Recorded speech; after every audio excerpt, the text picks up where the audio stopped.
We're good? Awesome.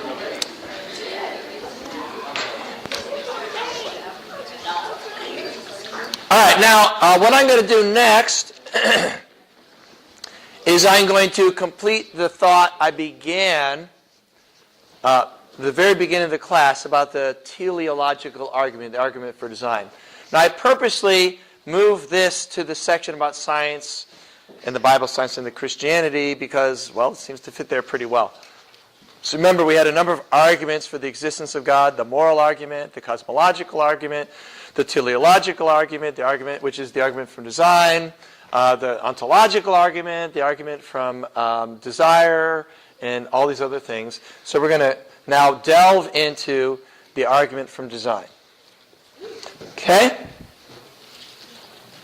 Now, let me see here. Blah, blah, blah, blah, blah. Yep.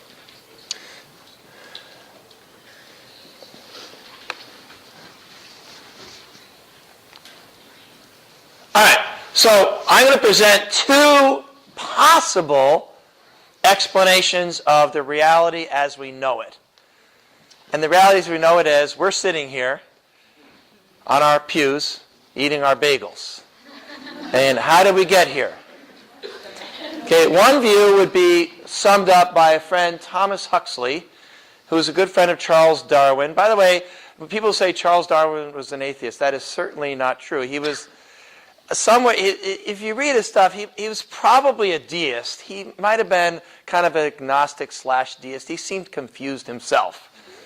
All right, but if you read Origin of Species, it comes across as a person who believed in a creator, but not in a personal creator, a personal God.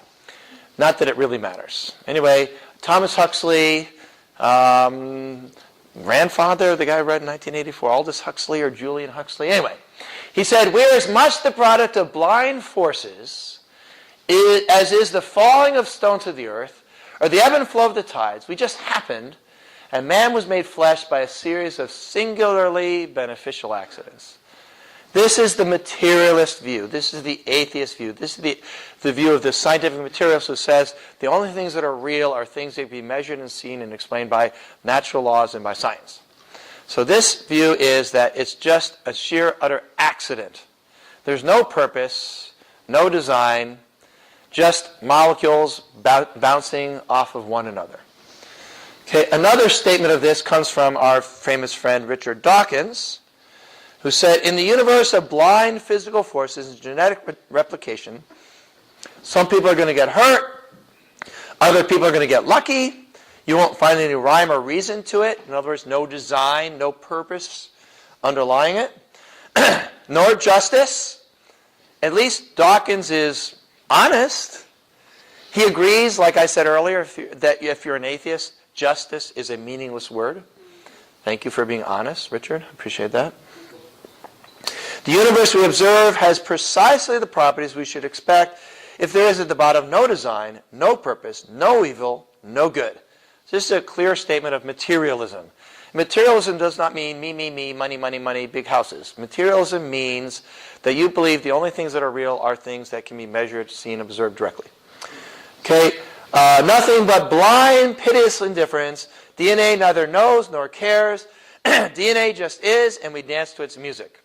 Okay, that's a possible perspective to take.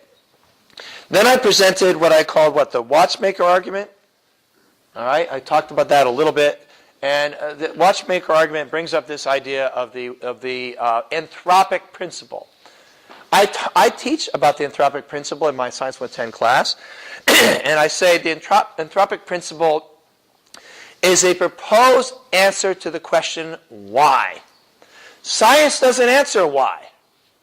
All right, why did this thing fall? Because of gravity. Well, why is there gravity? Because of gravitons. Well, why are there gravitons? I don't know, string theory. Well, why are there strings? Just because. Ultimately, in the bottom and final analysis, science doesn't answer the question why. So the anthropic principle answers the question why with this, so that we could be here. So everything is the way it is so that we could be here. I believe that's the only explanation of physical reality that works. Now, we've already seen another explanation, just accident. But I believe reality does not agree with that. I believe it borders on irrational.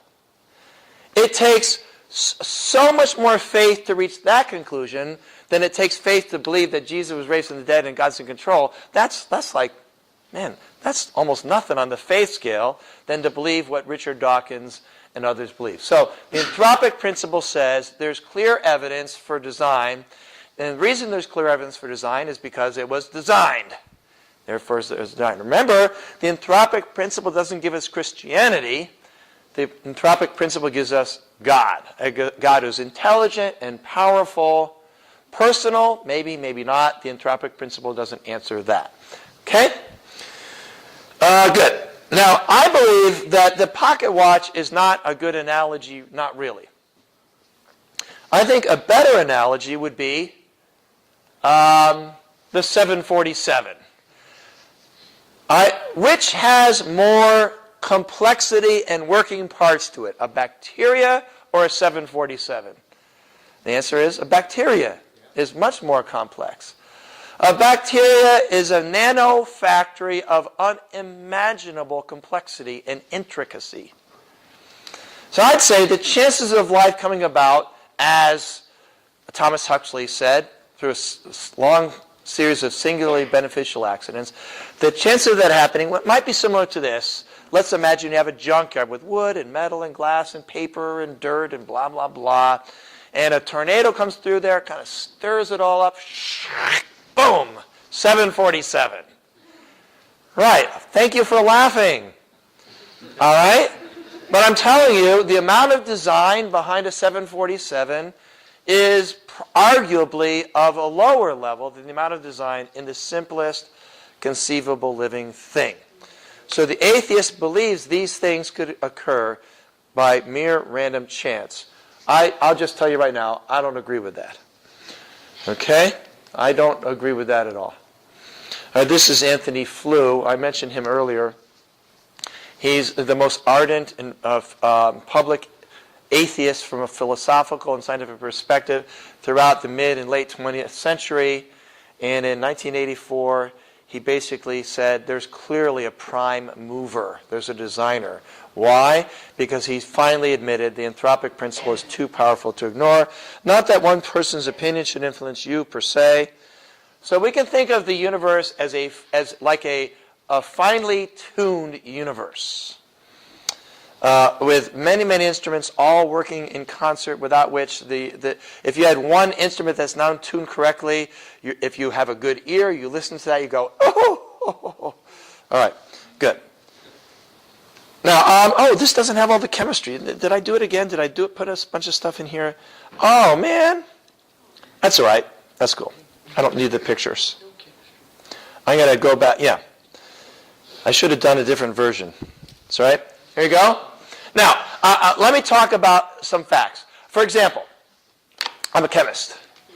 And, I teach all the different levels of chemistry. And one thing that's worth mentioning is this molecule called water.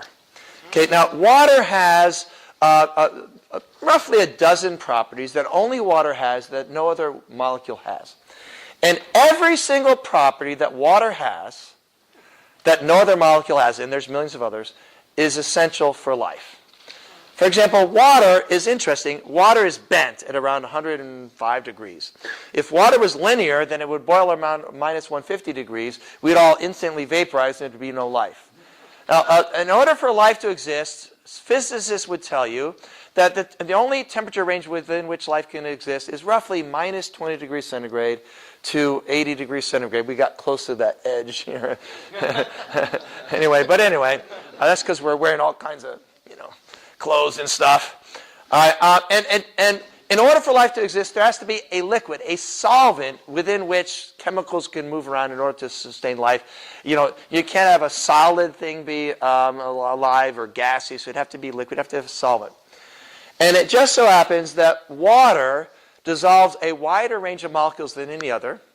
It's the only liquid at the right temperature that has this property. Water is the only liquid in the range of minus 20 to 80 degrees, which can dissolve ions, the only one. And if ions, like sodium ion and chloride ion, and without which you couldn't have electrical signals going from one place to another. It's the only liquid that does that. Another property of water, water absorbs heat more effectively than any other substance by at least a factor of 2. Most substances 10 or 100 times more. So, well, if water didn't absorb heat like it does, the temperature of the earth would go up and down by 100, 200, 300 degrees centigrade in any year. Life could not exist. Another property of water is it has this rather strange property, unique to water, which is that the solid floats on the liquid. Right? There are millions of substances. There happen to be 2 substances that have the solid floating on the liquid. Water and bismuth, which is an element. It's not even a compound. Why is that important? Well, around here, it's winter, right? And what happens is the colder ice floats on top of the warmer water. Otherwise, the lakes would freeze to the bottom, and all the fish would die. All right, maybe not so bad, but during ice ages, the oceans would have frozen to the bottom. Life would have disappeared. Certainly advanced life forms. Maybe bacteria could have survived. And water has this other really bizarre property. No other substance, which is, as things get warmer, their density goes down, right? Because they're expanding. And as they get cooler, their density gets higher. Guess what the only exception is? Water. Between 4 degrees and 0 degrees, it actually, instead of getting more dense, it gets less dense. All right? Now, Huxley would say it's just an accident. I say, that's a bizarre explanation. Because, again, that's important, because what happens is in the winter, you have the colder ice, and then more dense than that is the water between 0 and 4 degrees, and then the warmer water, hot air rises, hot water rises. You know what the only exception is? Water right around 4 degrees, it flips around. Anyway, we could go on about the viscosity of water, the surface tension of water. Every single thing about water is unique compared to all other molecules, and every single one of those properties, if water did not have that property, there'd be no life. Some would say, just an accident, just luck. All right, that's what Dawkins thinks. That's what Thomas Huxley thinks. I say, that's really pushing it. Now, if I had the picture here, the next picture would be of the periodic chart. All right? And some of you are having, spasms right now or whatever. And, in my science class, I tell my students that Mendeleev created that chart. Not true. You know who created that chart? God created that chart. His fingerprints are all over that chart. He didn't actually draw it out. He created the elements with the properties they have.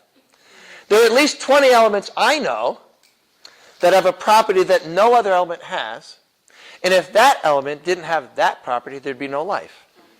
All right? At least 20 that I know of, and I'll just give a couple of examples. One of them is carbon. I teach organic chemistry, and when I teach organic chemistry, I spend the first 2 days listing all the properties that carbon has that no other atom has. And if carbon didn't have that property, there'd be no life. One of the properties of carbon is that it forms 4 bonds. Actually, it's not the only element that forms 4 bonds. Silicon does as well. There's one other element. The problem with that is, another property of carbon is that it forms long chains. And again, the only element that you can form large molecules from is carbon, certainly not silicon. In fact, if you have a molecule with 2 silicon atoms attached, it explodes. It's not stable. Why is it important that carbon has 4 bonds? You can tell I'm going fast, and if you don't catch all this, you get the idea, right? The reason it's important is unless you have 4 bonds, the molecule's not 3-dimensional. All right? And if you don't have 3-dimensional molecules, you also don't have 3-dimensional living thing. All right? Naturally occurring things are in 2 dimensions, but not, So, again, the only element that... And then carbon is the only element that forms rings and all these other things that I'll just kind of move aside. So many more examples. There's oxygen. The sun gives off several different kinds of radiation. Most of the radiation coming from the sun is in the visible spectrum. Praise God for that. Thank you very much. Because Visible light is the only kind of radiation that has enough energy to cause a chemical reaction without breaking molecules apart. And therefore, and you have your chlorophyll and all these kinds of things, good.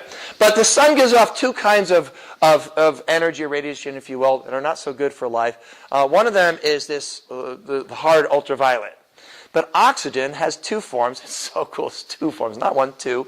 One form, that form of oxygen allows high metabolism, animals to exist. But that, believe it or not, oxygen is poisonous. I don't know if you knew that. It's poisonous, but that's another story. But then there's another form of oxygen, ozone, O3. And without ozone in the atmosphere, the ultraviolet would come through, no life. Now, there's another kind of radiation. It's these high energy particles, ions that come from the sun, the solar wind, if you will. Now, but God created another element. It's called iron. Iron is the only element that's magnetic.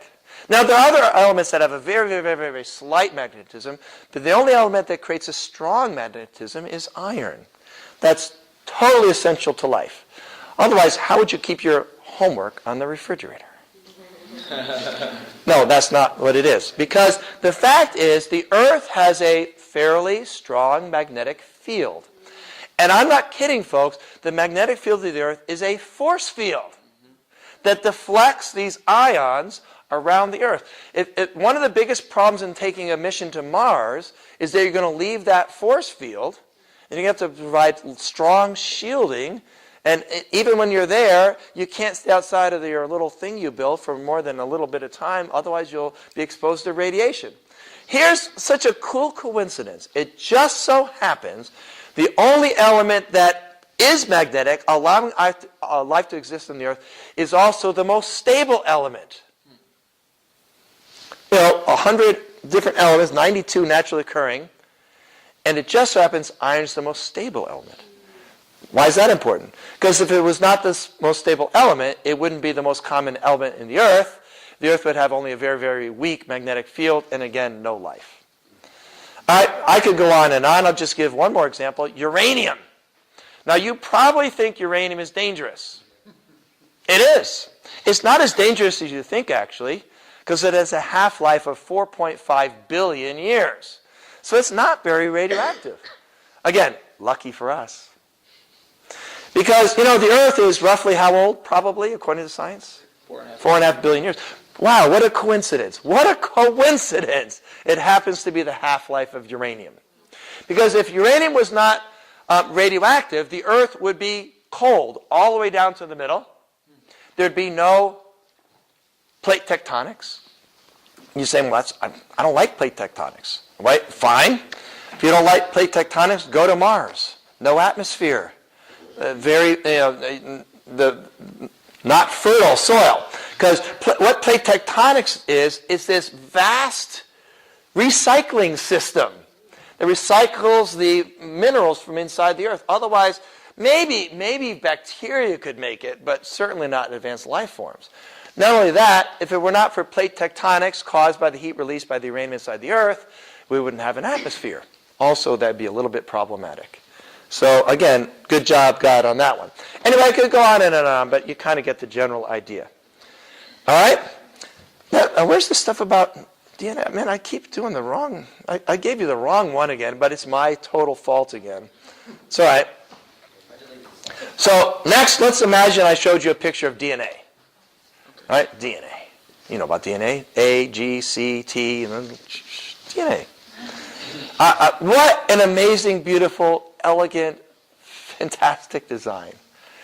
DNA contains the information that makes us be what we are physically, not in the image of God, but physically what we are. And what's cool about DNA is it has a code.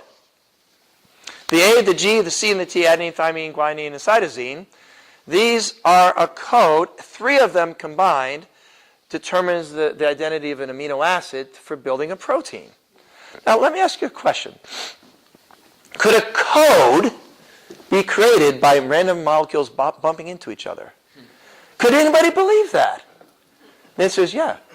Atheists believe it. Why do they believe that? I think the reason they believe that is because they have a presupposition.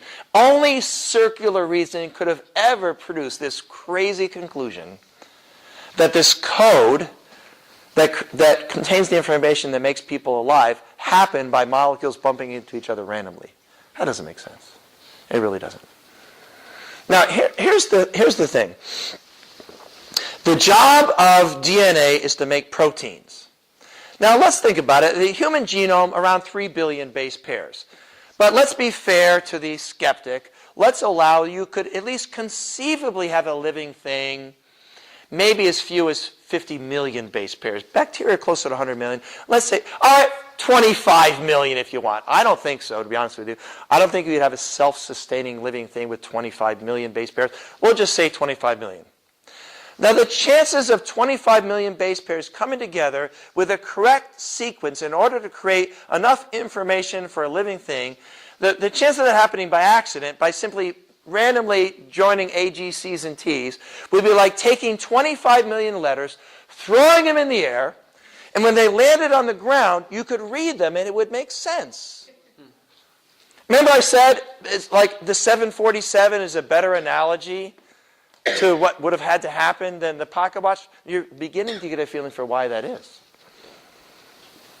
And the fact is, nature never creates information. Literally never. Never mind 25 million beautifully, perfectly designed pieces of information, all of which that work together. Now here's an interesting fact about DNA and proteins. It turns out the only thing in the universe that makes proteins is DNA. Got it? Just so happens the only thing in the universe that makes DNA is, guess what? Proteins. Now you've heard about the chicken and the egg? All right? You got that? I'm telling you, the chicken and the egg, that's easy. All right, that's easy. All right, but the whole DNA protein thing. And then scientists came up with this RNA world hypothesis for which there's absolutely no evidence. Never mind about that. All right, so I see evidence of design. I'm telling you, how a scientist could look through a telescope or a microscope or into a test tube and not see design, I just don't understand that. There's this idea out here, if you were really smart and really educated, obviously you wouldn't believe in God or the Bible. Where did that come from? Let me tell you a story. It was a few years ago, I was in a van going to a conference with a bunch of science professors. We were going to an event, I can't remember what it was. And there were about 8 of us in the van, and this one lady said, Christianity, what a stupid religion. I mean, I don't know how anybody could believe in that. It's kind of funny how these atheists and materialists, they kind of assume somehow that scientists don't believe in God, which is so far from true. And they're not kind of arrogant about it. They're really arrogant about it. Yeah. And she said, for example, in the Bible it says that if you wear clothing with 2 or more materials, capital punishment. What a stupid religion. And I said, excuse me, but the Bible doesn't say that. She said, oh, yes, it does. I saw it at a website.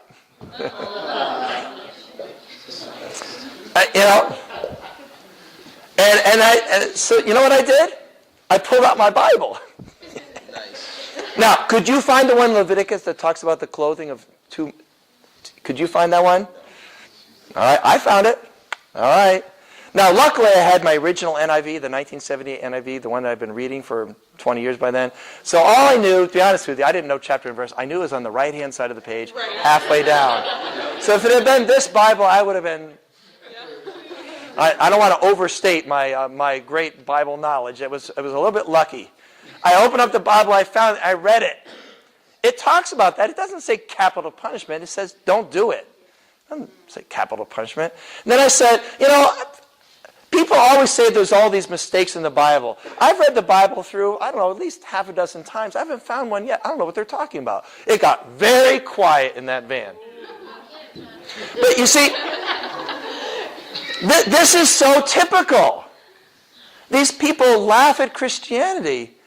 I'm sorry, but let's not be disrespectful, but kind of silently in your mind, laughed back because, buddy, you don't know what you're talking about. And that, evidence for design is a good example of that. All right, so now would you agree that the number on that screen is a small number? Small number. It's 1 times 10 to the minus 60. All right, now let's just imagine you had a friend who won the super lotto. What would be your response? It'd be like, what are you playing the lotto for? No, you'd say, yeah.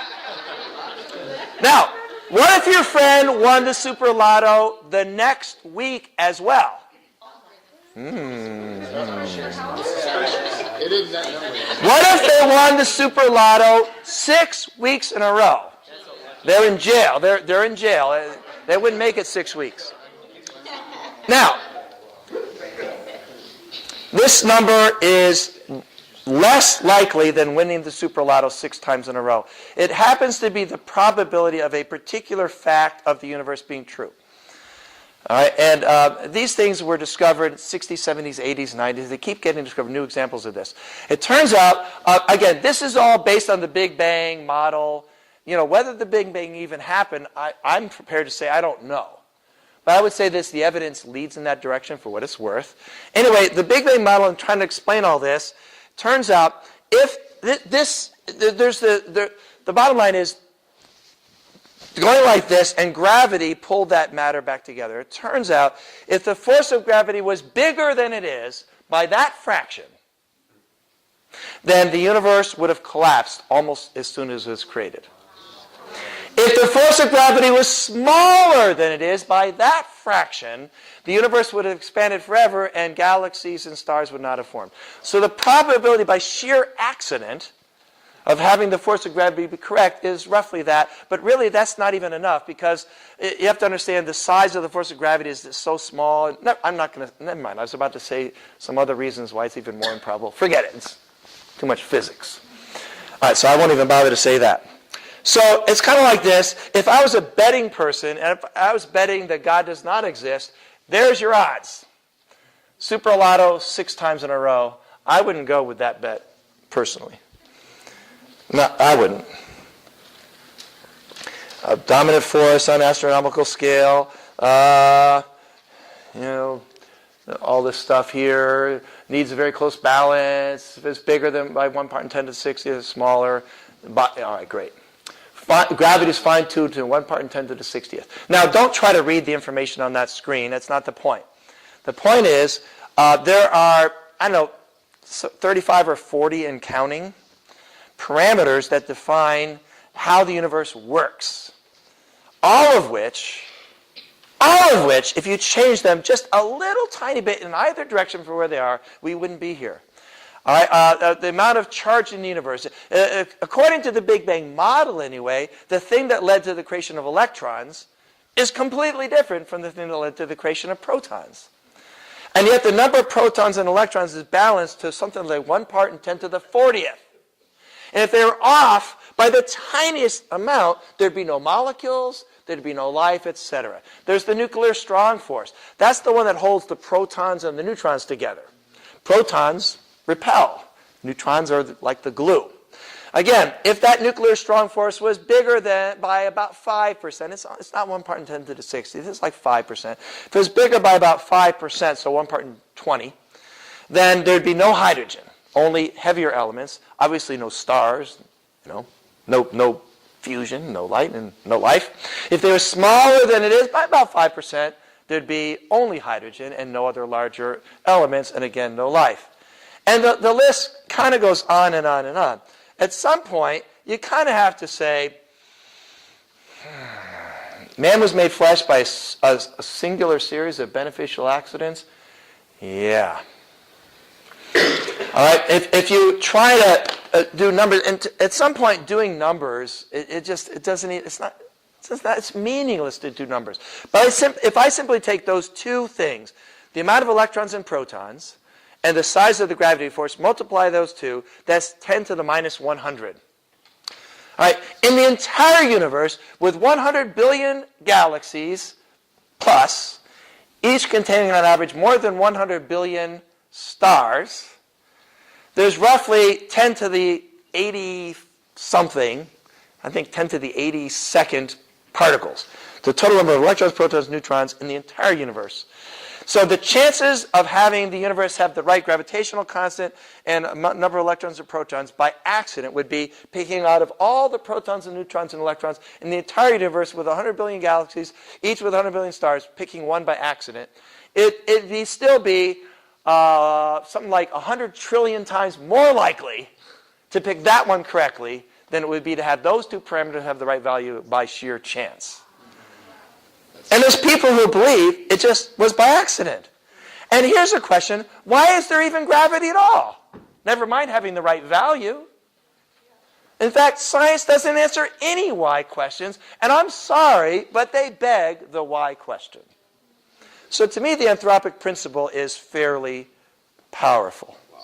Fairly powerful. There's water on my Bible. How did I get there? No. Random chance. That's really bizarre. I'm a guy, so I can do this. Anyway, there's water on my Bible. All right, moving along. All right, strong force. And there's just some more examples. The weak force. All right. And, 10 to the 100th, blah, blah, blah. As a scientist trying to imagine this, because, see, I'm an experimental scientist, and we built this machine where you had to make this beam of ions meet this beam of electrons. You couldn't see it, and you had about 5 or 6 different parameters, different voltages, all had to be just right to make it happen. And it took us months and months and months. And each of these we are tuning by maybe 1 part in 10. And to make all 10 of these parameters have the right value at the same time, it's like it took months and months. Finally, sure, we got them all right. Don't touch any dials for the next 5 years. We're trying to tune 5 things to 1 part in 10 or something like that. And the idea of having 35 different parameters, all correct. And so what do atheists do with this? You know what they do? They come up with this crazy theory. And remember, be wary when people create a theory, not because of any evidence, but because they have a philosophical problem with the evidence. And that's the multiverse theory. You might have heard of the multiverse theory. And there's this theory is that there's an infinite number of universes, and we live in the right one. There's a problem with this theory. There's no evidence for it. All right? It sounds like somebody made it up because it was inconvenient. There's this inconvenient truth about the fine-tuning of the universe. So I say, don't be intimidated by non-believers because they have a lot more faith than you do. A lot more faith. And it borders on even not being rational. As our friend Fred Hoyle, the physicist, said, a believing physicist obviously says, a superintellect has monkeyed with physics as well as chemistry and biology, and I certainly agree with that. I'd even talked about the right galaxy, the right place in the right galaxy. All right, it can't be an elliptical galaxy. It's got to be a spiral galaxy, and only 99.99% of stars in any spiral galaxy could not be have life, etc. I'm going to skip all these.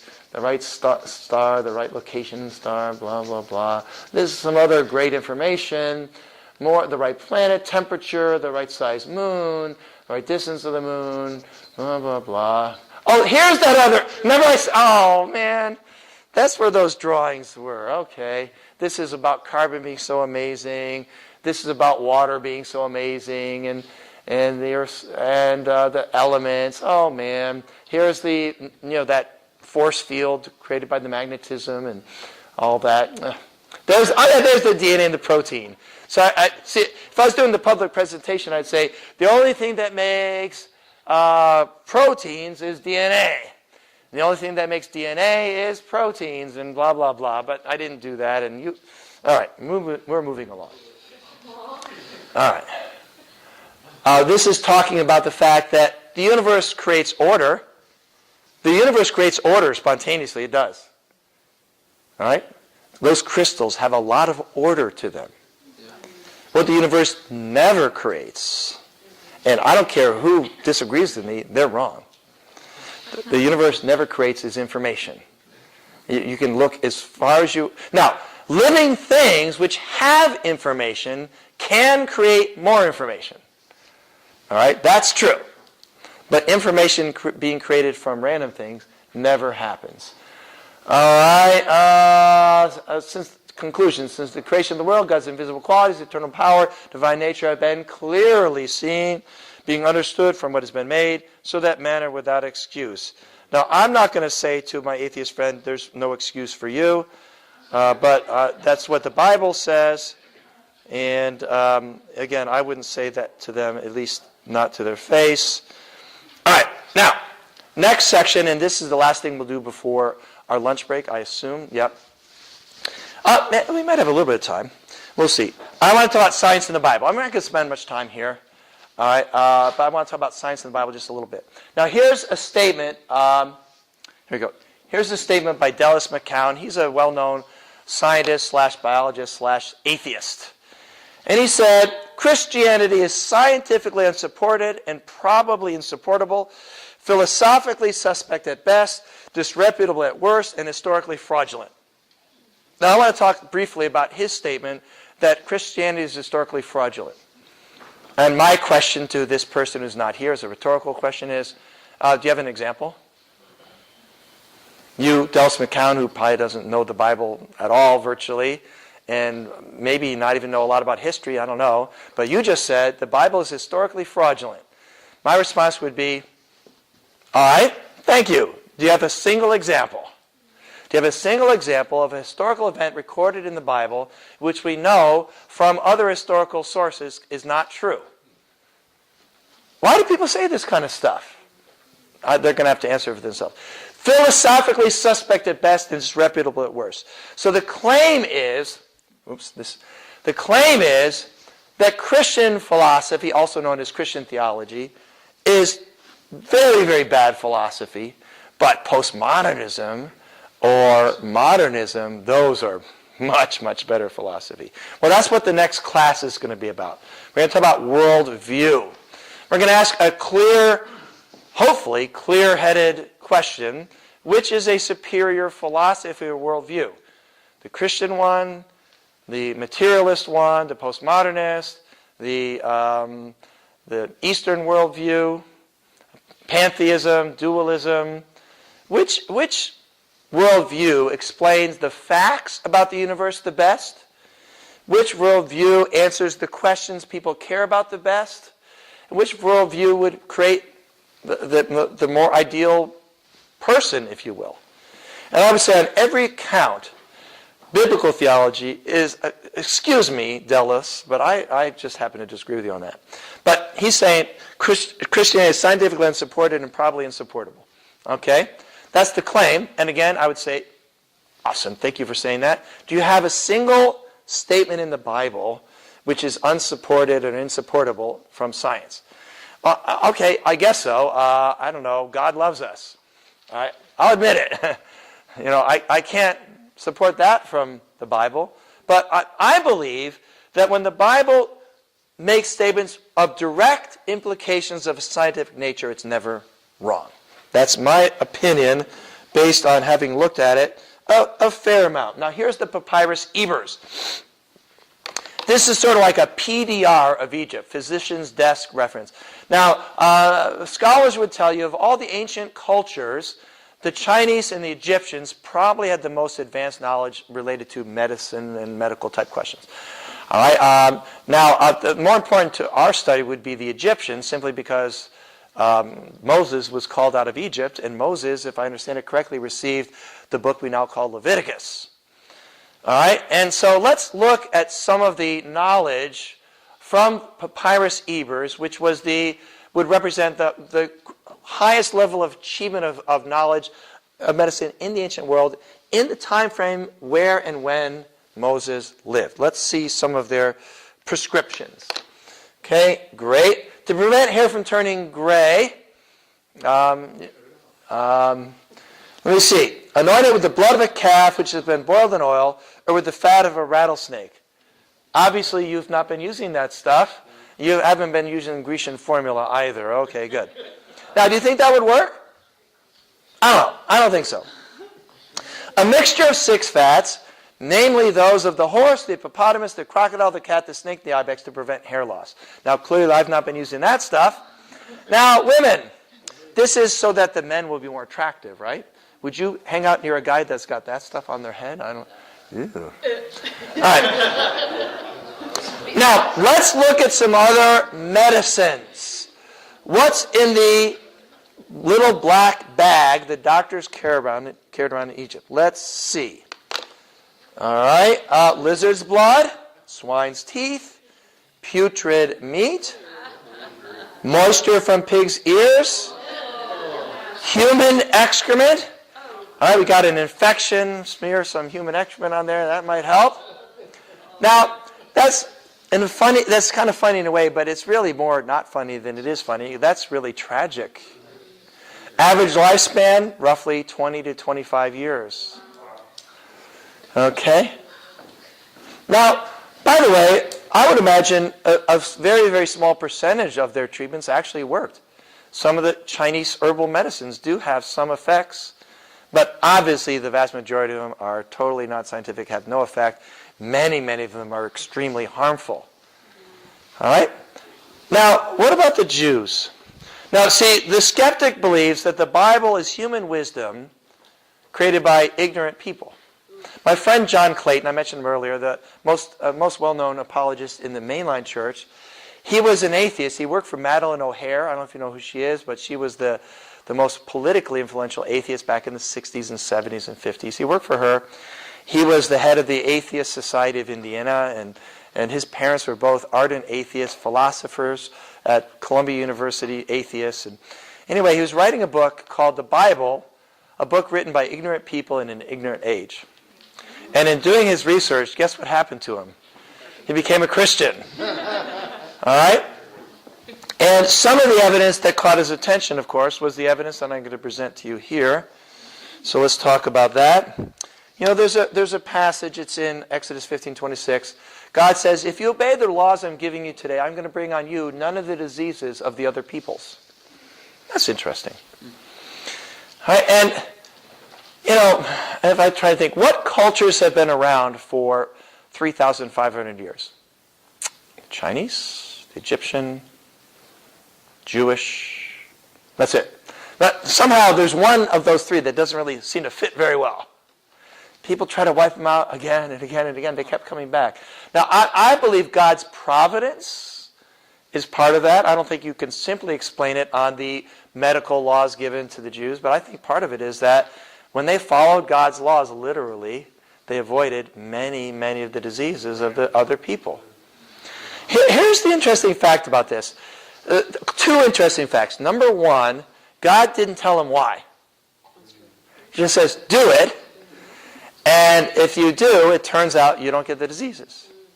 Number two, most of these laws, not only did they have consequences of a medical value, they had a spiritual meaning to them at the same time. You know, not touching the leper, the whole idea, and Jesus even makes the application to sin and all this kind of stuff. So these laws had a meaning, a theological, spiritual meaning, and they also simultaneously had a medical benefit, and God didn't explain either of those. He just said, do it. So that tells me something. If God says to do it and I don't agree, just do it anyway. All right? Got it? That's your take-home lesson. All right, so here we go. Leviticus 11. God says, pig, no. Cow, yes. All right. Shellfish, clams, no. Fish, yes. All right? Now, I don't know what you think about this. It just so happens that every meat on the don't eat list is relatively dangerous health-wise, and every meat on the do eat list is relatively safe. I was in Venezuela, I don't know, about 5 or 6 years ago, and I was ordering off the menu, and I read Spanish, I speak Spanish, but I didn't happen to know what any of these things were. Some of them, I thought, I don't know, I'll just try that. I said, give me one of those. Brought out a big plate of raw beef. And I thought, okay, Leviticus 11, yeah, went for it. Because the fact is, raw beef is relatively safe. How about raw pork? Are you kidding? 29 known diseases, many of them fatal. All right, here you go. How about raw clams or raw lobster or whatever? Raw fish? Yeah, we call it sushi. Now, you could argue for coincidence, but it just so happens, this is a fact, that to the extent the Jews obeyed these laws, they had much longer lifespans. And we know for a fact that everybody around them ate all these things. Okay, that's just one fact. There are others. Now, you might think, well, actually, it turns out the Jews somehow, I don't know, everybody knows all doctors are Jews or something like that. I'm just kidding, it's sort of the stereotype. Maybe just Jews were somehow inherently, innately smarter about these things. I don't know, maybe. I don't think so. For example, here's a quote I found from ancient Hebrew medical manuscript. The gnat, feeble creature, taking in food but never secreting it. Let's stop there. So what they're saying is, gnats, flies, don't have poop. Is that true? No, that's not true. There's an error. I'm making a point here. Like I said to my science atheist friend, I said, I've been reading the Bible. I've read it through many times. I've not found a single error, even on this level. See, here, if the Bible is what the skeptic says it is, it would have to have things like in the Papyrus Ebers, because there's plenty of medical advice. All right? And yet it has nothing like that. Let's get back to a couple more examples here. Whoever touches the dead body of anyone will be unclean for 7 days. He must purify himself with the water on the third and seventh day. Take some hyssop, dip it in the water, sprinkle the tent and furnishings and the people who are there. All right, so this seems kind of like a pretty cruel thing. I mean, what you're saying is whoever prepares the body for the funeral can't even go to the funeral, have to be separate. Man, that's kind of harsh. We don't think of that because we send it to a funeral director, and I guess we maybe shouldn't shake their hand or something, but it's kind of cruel, it seems like. All right? Now, here's Ignaz Semmelweis. He's from Budapest.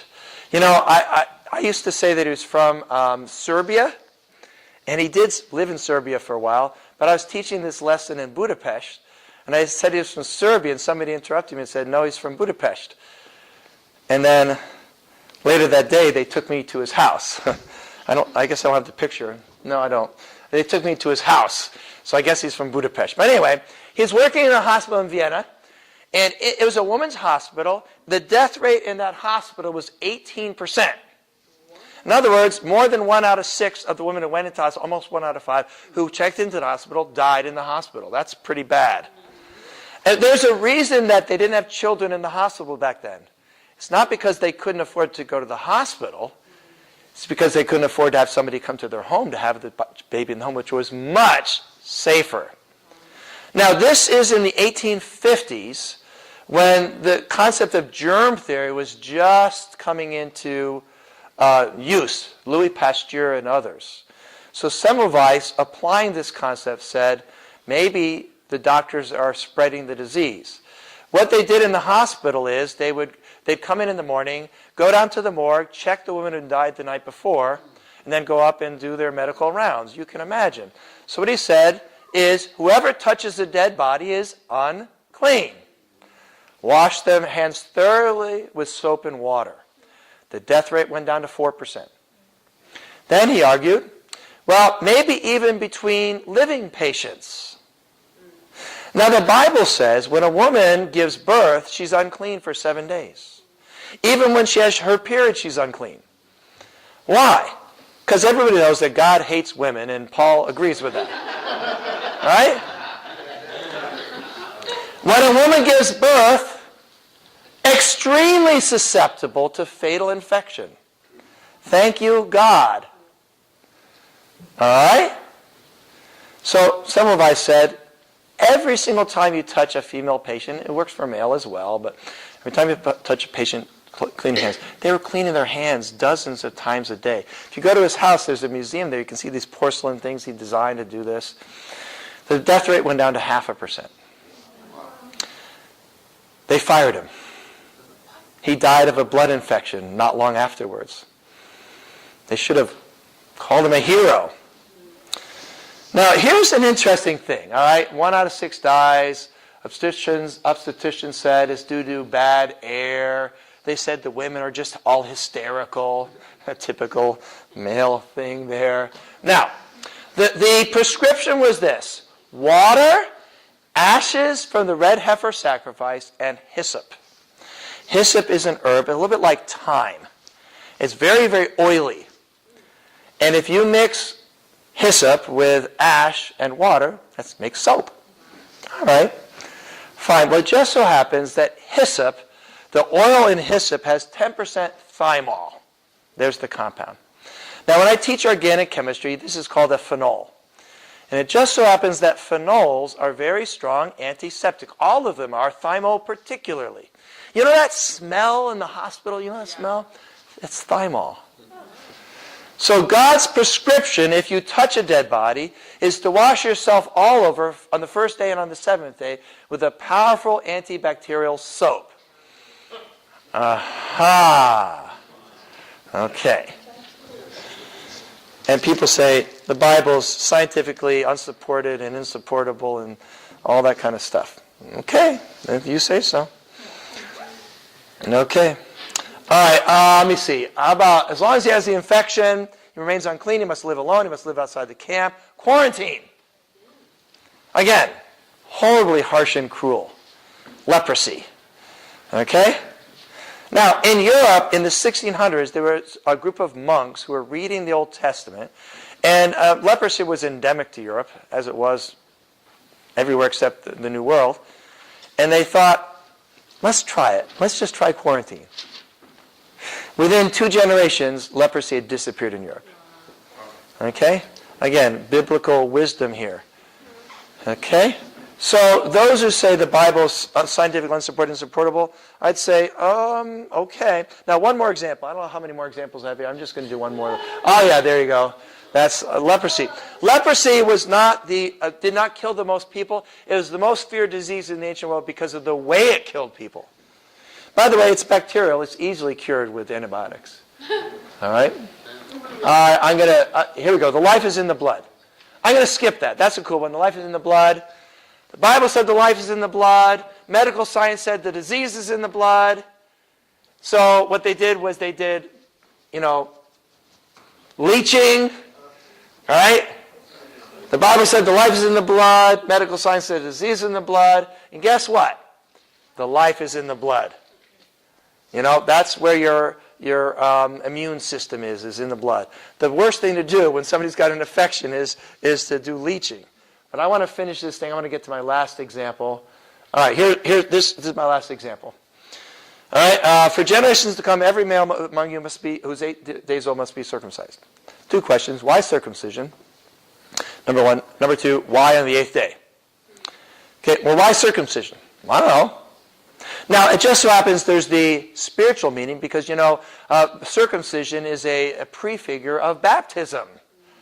And circumcision was a physical thing done to you in order to become part of God's family, as is baptism. All right, there's all that. Oh, by the way, is there any spiritual meaning to saying the life is in the blood? Yep. Yeah. You see? But anyway, so why circumcision? Well, let's think about it. Most people died of infections, mainly bacteria and yeast. Bacteria and yeast live in warm, dark, wet places. Now let's think about it. Where's the warmest, darkest, wettest place on a guy? All right. Well, how many, again, who was being protected by this mainly? The women.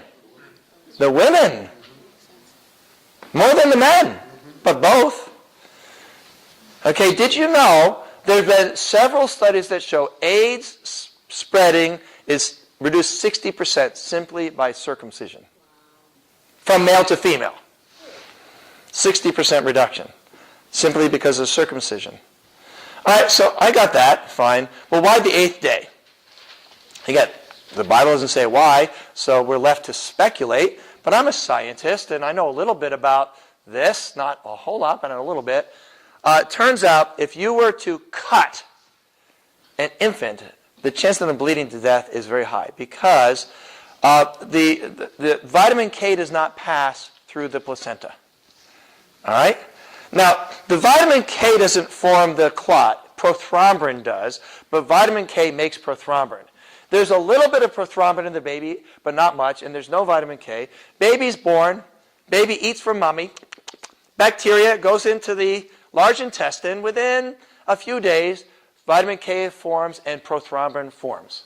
Okay, got it? And what happens is the prothrombin goes to extra high levels, and then it drops back down to normal levels. I'm going to show you a graph. This is a graph. This is scientific data showing prothrombin level in a child versus time. Okay? And guess what the safest day, from the moment a male child is born to the day they die, guess what the safest day is to circumcise a male child? By the way, the 9th is just as good. I mean, seriously. So is the 7th. But it's interesting, the 8th day. I mean, I can see the 3rd day because the Jews and the number 3, or the 7th, or maybe the 12th, but why the 8th day? All right, so I see some medical wisdom here, and to me, this is a better explanation than that human wisdom is there in the Bible.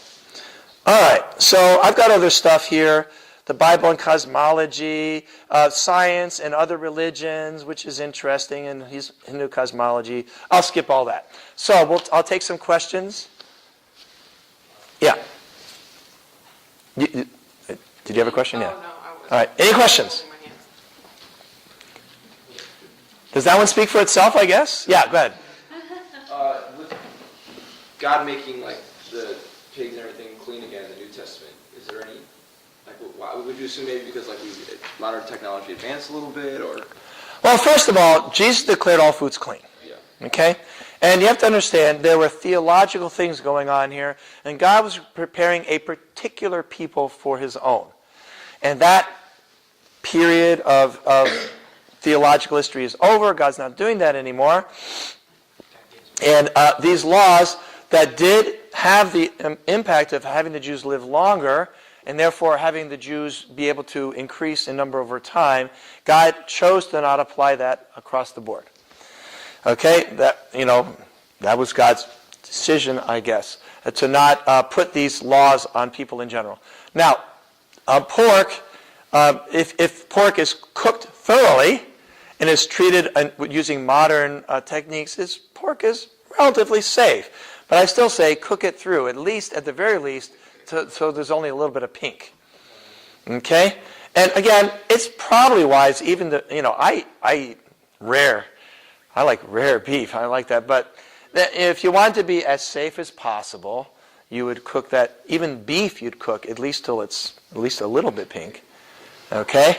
So, the medical advice, for example, circumcision today, I'd say the medical advantage from circumcision today is much less than it was then. Same with eating of pork or even eating of shellfish. All right, so, but parents, you decide if you want to circumcise your male child. I think they'll probably be okay. Hopefully they'll take showers at least every other day, if not every day. And because back then people took showers, they didn't take showers at all. They took baths in water that wasn't very clean. They put the mom and the dad and then all the kids excessively in that bath. And, all right, so I think probably the medical advantages today are little, if any. But if somebody's living in a third world country on very, very primitive conditions, it wouldn't be a doctrine. But if somebody wanted to follow these things, it would be beneficial. Yeah. Tattoos in the Old Testament versus today. There's no law in the Bible that says you can't tattoo. Not in the New Testament anyway. One person might have the opinion that this is messing with what God created and therefore it's, you shouldn't do it. I think that's just an opinion. And there's a lot of things about freedom in Christ in 1 Corinthians 9, 10, 11, and 12 that would say, if you have that opinion, that's fine. But to make that some sort of a law in the church, I personally, I don't like tattoos at all. I think Never mind when I'm going to think about it. But that's maybe just because I'm old. So why do you think that they had it in the Old Testament that they said don't tattoo? Well, again, why did they say on the 8th day? And why did they say not eating pork? I mean, I would say health reasons, and tattooing is very dangerous. All right? So, but I can't say. I mean, again, God was trying to create a people who are separate and apart and different and pure and holy. And I'd say just based on that, because remember, in the Old Testament, it's a physical equivalent to a spiritual thing. So being physically pure, which to me, getting yourself tattooed, I could see how God could, in trying to explain to the Jews the idea of being separate and different and holy and pure, how he could have said, don't do tattooing for that reason. And again, I think you could defend the idea that a Christian shouldn't get a tattoo. I think you could defend that idea, but to impose that on everybody, I think that might be probably going a little bit too far. I would not get a tattoo. I simply would not do it, and I hope my kids never do. But I'm not going to, oh, actually, one of my kids has a little tiny one, but,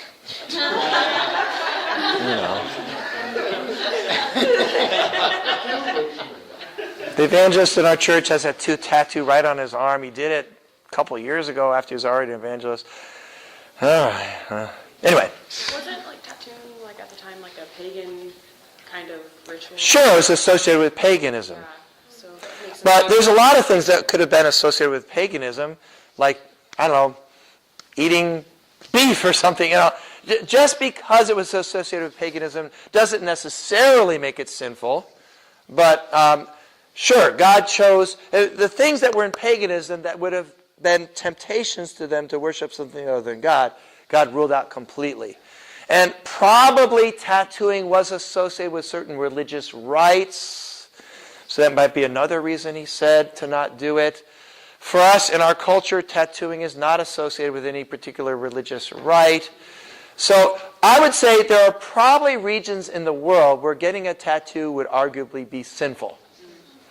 There are regions in the world where wearing clothing that some of you are wearing right now, maybe not now, but at other times, in other parts of the world, it'd be just downright sinful.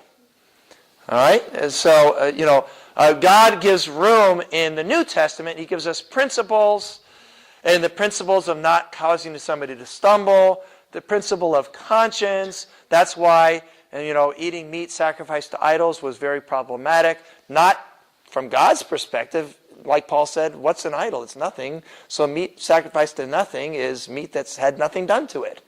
So logically, there's nothing wrong with eating meat sacrificed to an idol. All right?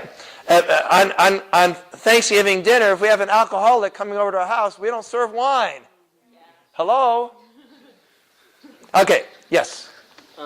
With the wearing of two different cloths, Yeah. was that also due to pagan? That was about purity. I'm very confident about that one.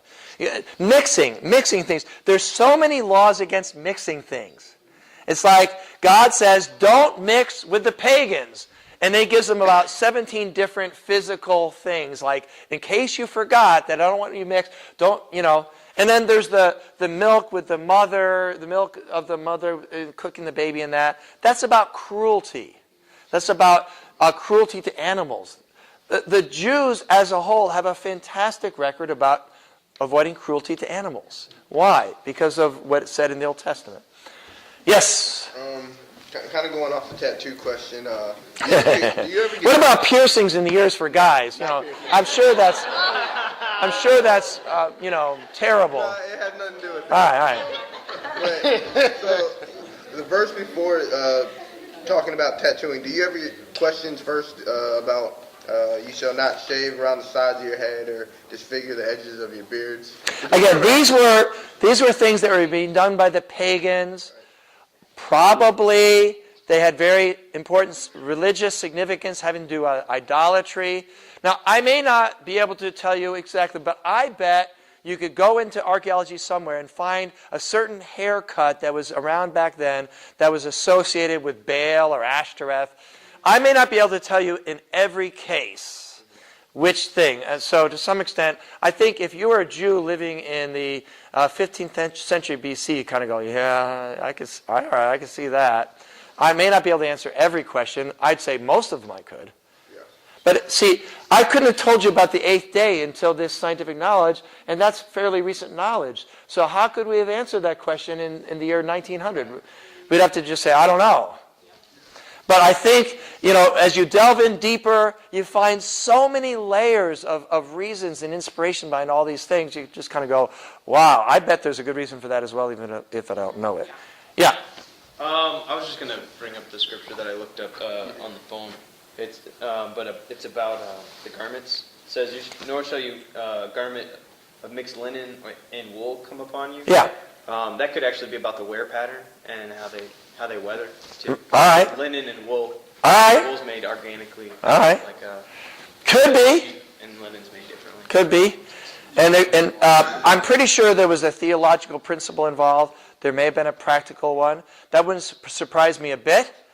Although whether their life was at stake in that, I don't know. But, maybe God was giving good clothing advice as well. I mean, what I do know is the Bible is the best book in the world on marriage. The Bible is the best book in the world on finances. The Bible is the best book in the world on psychology, on philosophy.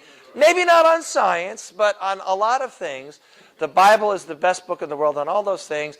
So if it was even the best book in the world up to that time anyway on advice on how to make garments, I wouldn't be surprised. Yes? So I'm sure you've heard about the day missing in the space-time continuum thing. There's no validity to that? No? No.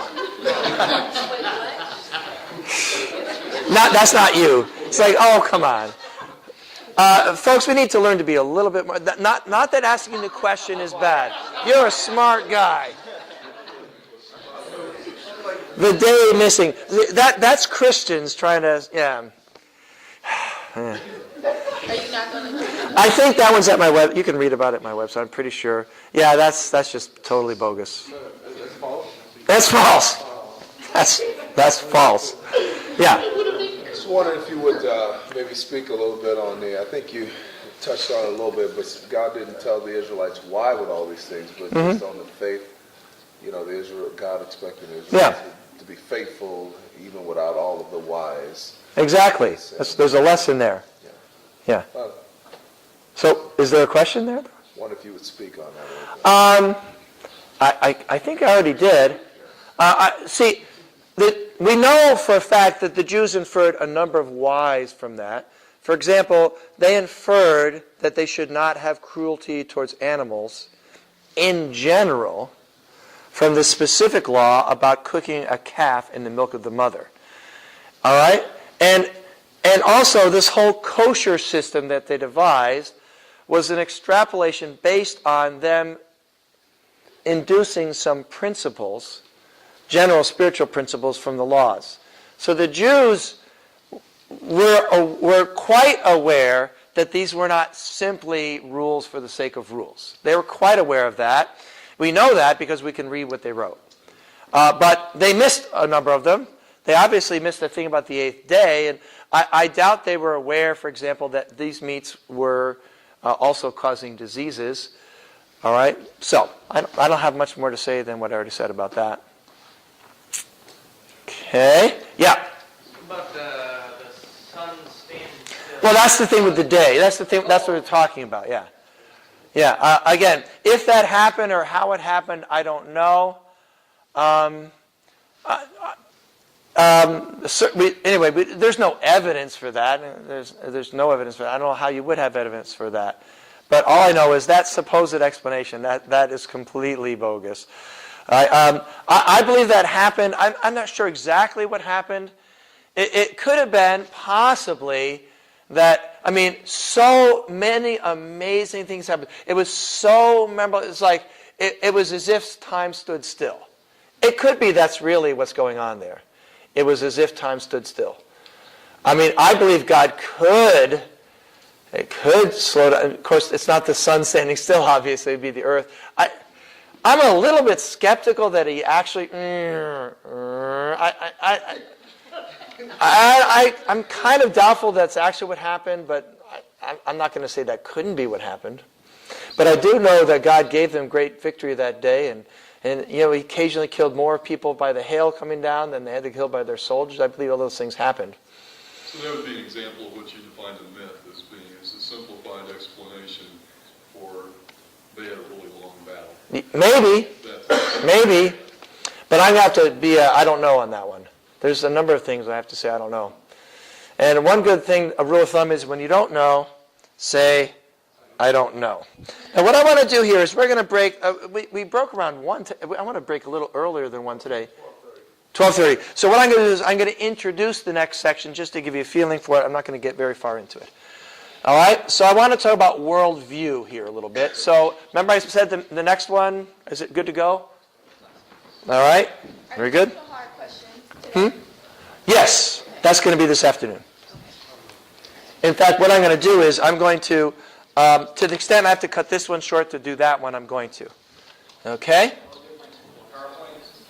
It's called, What is Truth? APLA. You see that one? What is Truth? APLA. So here I'm dealing with philosophy or worldview. Remember that statement by Dallas McCown? Historically fraudulent, if you say so, but please give me an example. Otherwise, why are you saying that? Scientifically insupportable. Again, if you say so, but please give me an example. I haven't seen one yet. I'm a PhD scientist in chemistry and physics. I don't know. Okay. And then philosophically suspect at best, disreputable at worst. In other words, no philosopher would ever agree with anything in the Bible. What a foolish, ridiculous philosophy. Again, I'd say, now there is, to some extent, it's a bit more subjective. So I suppose there's more room for debate on that one. But I want to talk about, thank you very much, you're awesome. I want to talk about worldview. There's too much information up there. I do want to suggest one book. It's called, where is it? That's not your invitation. There we go. The Universe Next Door. James Sire. The Universe Next Door. It's like this thick, very, very readable.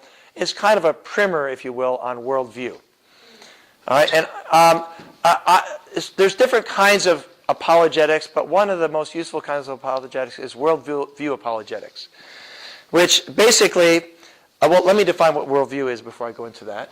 Okay, so Jesus said, "I came to testify to the truth," and Pilate says, "What is truth? Is there any truth? What is the nature of truth?" That's one of those age-old questions. All right, and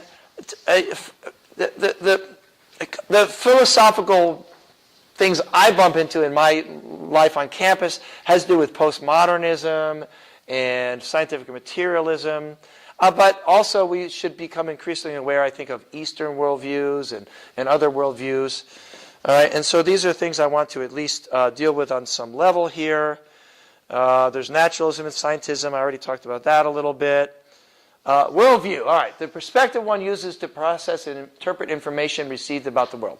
So you see something and you interpret it. All right, and different people will get a different interpretation. Now you have to kind of laugh at Christians. We have this really bizarre worldview. For example, something good happens to us, we say, "Amen, thank you, God."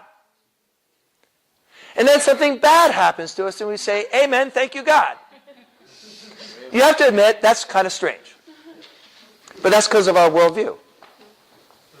Our worldview includes the idea that God is in control. Yeah. Now, if you believe that God's in control, that affects a lot of stuff. Okay? And we as Christians believe that God's in control. That's part of our worldview. All right, and so if you look at things from a worldview perspective, which is what Paul did in Acts 17 as he dealt with the Epicureans and the Stoics, he compared their worldview to the Christian worldview and showed the superiority of the Christian worldview. We're asking sort of bigger questions. So, James Sire, the first is my definition. James Sire said, a worldview is a set of presuppositions which we hold about the basic makeup of our world. That's a good definition. So this is my 3-part outline to decide if a worldview is a good one. Okay, number one, is it true? In other words, is what we know empirically about the world we live in consistent with what we predicted if we hold that worldview? All right, to me, being wrong is not as good as being right. You know those the ads for Verizon, that guy with the cute kids, and which is bigger or smaller? Here we go. Let me try it on you. Which is better, being right or being wrong? Being right. Thank you. Okay. Now do a cute thing after that so it can go on the after. All right, good. Now, question number 2. The conclusion I'm going to reach is the only worldview that passes this first point is the Christian worldview. Okay? And there are a number of worldviews. I listed some of them earlier. Okay, does it successfully answer the questions that people ask? I've already shown you that science gets an F on that. I would say the Muslim worldview gets a C at least, maybe even a B. I would say the Hindu worldview gets C, maybe a C minus. A lot better than an F at answering the questions people care about. All right. Number 3, does it make the person better than they would be otherwise? Now you would think that's like way too subjective, but I don't agree with that. I believe you could put a Hindu, a Muslim, a Christian, an atheist, and add 2 others to the list in a room and say you can't leave until you come up with a list of, say, 5 points that would be, the ideal person. I believe that wouldn't be a hard assignment at all. It'd be somebody open-minded, caring, conscientious, And so that might sound like impossible to measure, but I believe you can measure it pretty well. And we're going to look at, say, the Hindu worldview, which says that suffering is not real. All right? If you believe suffering is not real, is that likely to make you better than a person who says suffering is not evil, but it's something towards which we should show compassion? That's the Christian worldview. That's better. You see that? That's what we're talking about, worldview. And I believe if we apply these 3 questions or parameters or measurements to naturalism, postmodernism, Hinduism, Buddhism, Eastern worldviews, pantheism, panentheism, polytheism, and all these other isms, that Christianity doesn't just win. It's like, it's not even close. Now, that's easy to say. And the thing is, when you're dealing with somebody who's an atheist, I think this is the place to start. These kind of things. That's what Paul did in Acts 17 in Athens, because he was dealing with the people who knew nothing about the Hebrew, the worldview of the Old Testament. So if you start talking about these prophecies and all that stuff, they would have like, what are you talking about? So instead he started talking about all their gods. And the fact that from their perspective, God was very, very distant and unapproachable and had no involvement in the world. That's the Stoics. Or the Epicureans who said God pervades the universe. He's not personal at all. He says, let me tell you about a personal God who's nearby, who cares about each of us as an individual. Now you can say, well, that sure is nice, but if it's not true, then that's not so. But I still say it's a better worldview. And we're just talking about worldview here. We're not talking about, but of course, whether it's true or not is in play here. All right, good. Let me see. So the questions need answering. What is the nature of prime reality? What am I? What happens when we die? Is it possible? Why is it possible to know anything at all? What's right? What's wrong? What's my purpose? What's my value? I believe these are important questions. All right, now, in this presentation, I'm showing how the 2 principal worldviews that are found at the university fail in this regard horribly. All right? I don't have time to really go into depth about the Muslim worldview or the Hindu worldview, and besides, it's getting close to time for lunch anyway. All right, so let me just kind of at least suggest a few things about naturalism. The belief that the only reliable or valid instrument for deciding truth or value in anything is the scientific method. Remember that? Remember how Thomas Huxley said? Remember how Dawkins said it? There's no reason, no justice. It's just an accident and all that kind of stuff. All right.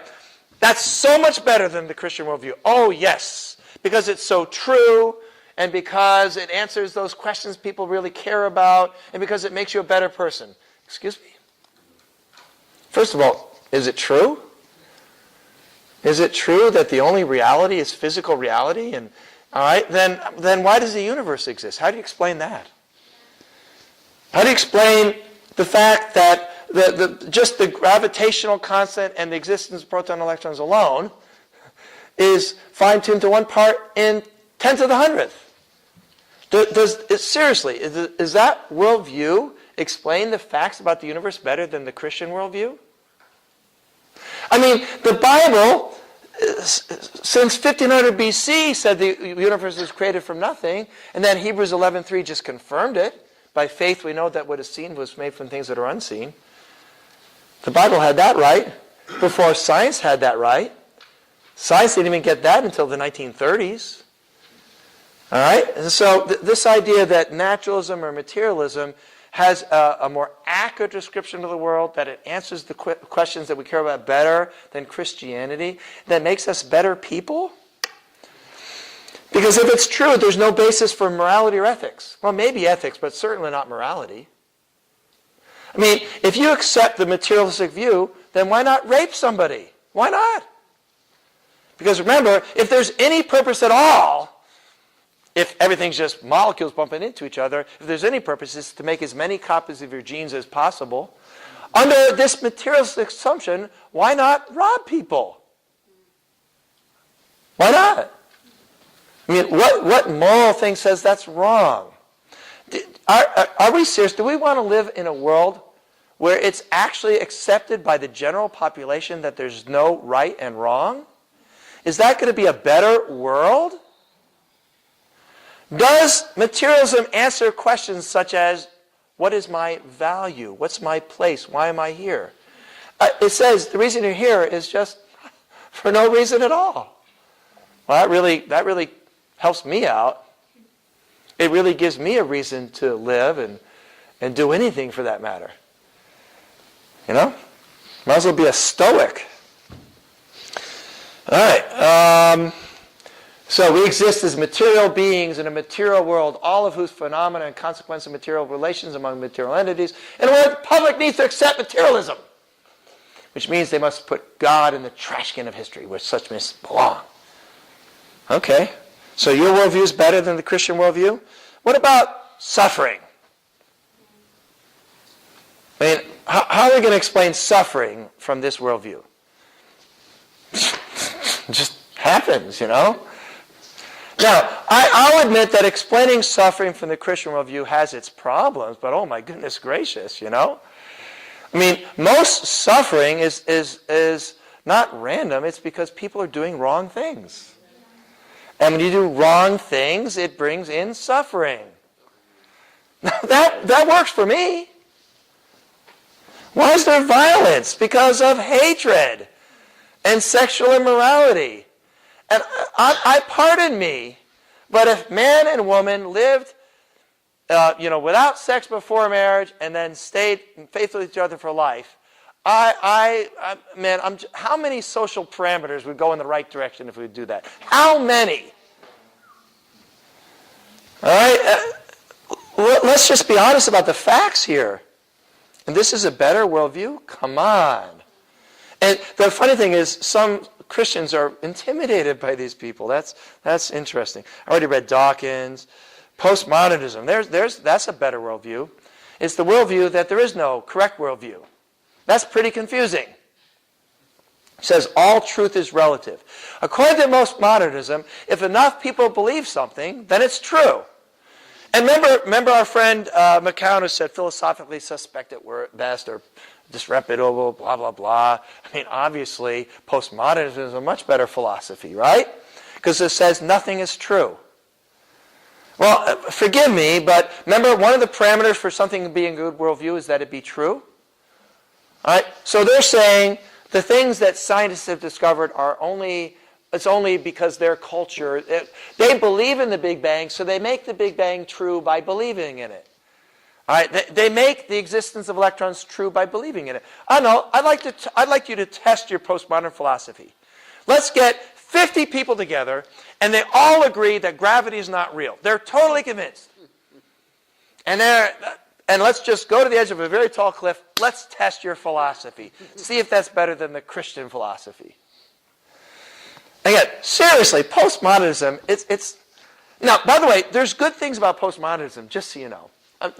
Unlike scientific materialism, which is a terrible philosophy, it's terrible. There's at least some good things about postmodernism. Because of postmodernism, we in the Western world have begun to realize that maybe the Eastern world perspective has something to offer. Postmodernism says, there's something good about having different cultures and different perspectives. And you know what I'm saying? Postmodernism says maybe we could have jazz and rock in the same song, and it might be better than just having jazz or rock or something like that. Those young people, they're smart about that kind of stuff. You know what I'm saying? So postmodernism, if I had to grade from A to F, I'd give postmodernism at least a D. You know what I'm saying? Instead of scientific materialism, it gets a straight F on every possible thing. But these are improvements. This is a better worldview. And people are actually intimidated by these things. I don't know. Man. Anyway, now I'm going to skip 100 slides because, scientific materialism, no angels, no death. Now, first of all, I would say scientific, yeah. You want to grab lunch? Yeah, I think now's a good time to stop. Yeah, perfect. That's what I was thinking anyway, so great. So we'll do that, answering the hard questions after lunch. Let's go ahead and say a prayer here. Jenny, you want to pray for us? For our food? Heavenly Father, God, I just thank you so much for bringing us together today, God, and for John Oakes just imparting his wisdom and knowledge to us, God, and just giving us a chance to learn, God. I just pray that you bless the hands who made the food today, God, and just thank you so much for Columbia hosting this leadership retreat. In Jesus' name I pray. Amen. Andre? Boy, Jimmy John's, you got sandwiches? Oh, yeah. A little bit like yesterday, with a few extras. Good deal. And if you want some spiritual food on the way out there, there's some books you can buy on the way down there. John's got food, you know how to buy. So materialism. Excellent, John. Excellent.